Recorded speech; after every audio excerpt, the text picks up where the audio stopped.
16 число, до Зырянки осталось всего 90 километров.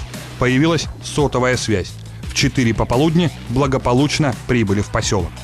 К 9 часам вечера, закупив все необходимое, снялись с якоря и отошли от Зырянки километров на 10, где экспедиция и встала на ночлег.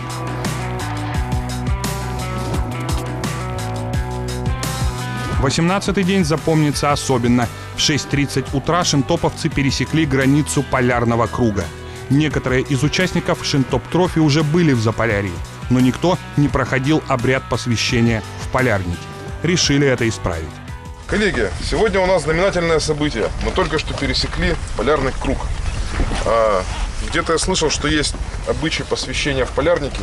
Я не уверен, что мы все точно воссоздадим, но, по крайней мере, постараемся. Значит, тот, кто полярный круг пересек, но в полярнике официально не посвящен, полярником не считается. Значит, для этого у нас необходимо приготовить ритуальный напиток. У нас имеется ритуальная чаша и 3 ритуальных компонента.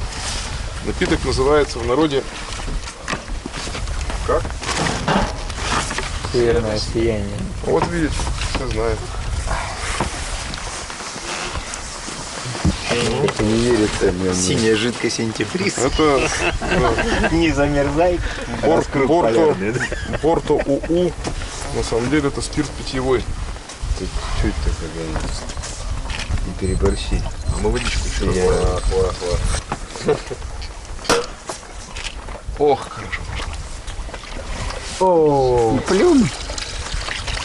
Того. Бензин. Шоколадка. Прилетел. Так, ну что? Ну да. Общая жертвенная чаша. И закусывать этой печенькой, да? Вот здесь, а тортик что? Что-то было сгорело, да? Такие слова говорить нельзя. Конечно, сбросить. Каждый за каждого цепляется, и получается 900 грамм, где-то литр. Вот что-то да, лишнее, вот я смотрю, блин. Давай, головнячка. Тепленькая пошла. Можно кружечкой зачерпнуть.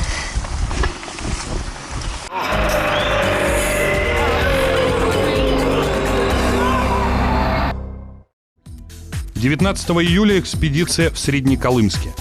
Среднеколымск – один из старейших городов Дальнего Востока и когда-то даже был столицей Колымского края, потому что здесь была крупная ярмарка, на которую по Колыме с Северного Ледовитого океана заходили американские и японские торговые суда.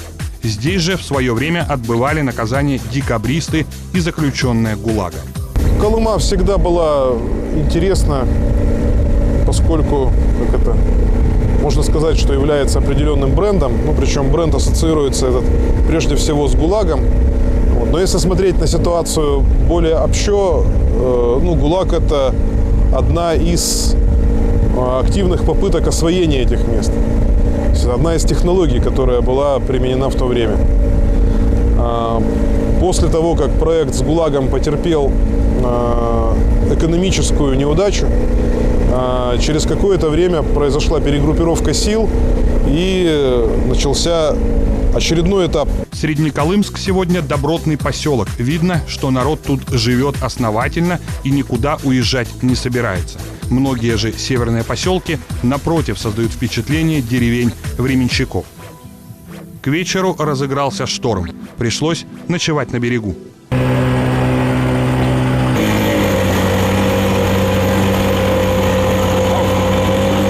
Двадцатый день экспедиции. Полнейший штиль. Крейсерская скорость амфибий около 8 км в час. Экипажи идут в круглосуточном режиме. Свежая рыбка. Колымская. Отпуск по норме. 1 человек, 2 половника. Ладно, не толкайся, не толкайся. 21 день. GPS показал, что за сутки шинтоповцы сделали 200 километров. В 4 утра пришвартовались у Колымского. Колымское – место компактного проживания чукчи в Якутии. Здесь же находится их самая крупная национальная община. Занимаются колымские чукчи оленеводством. Стадо насчитывает 16 тысяч голов. Летом гоняют на пастбище аж к берегам Восточно-Сибирского моря. Там, говорят, для оленей климат более подходящий, не так жарко.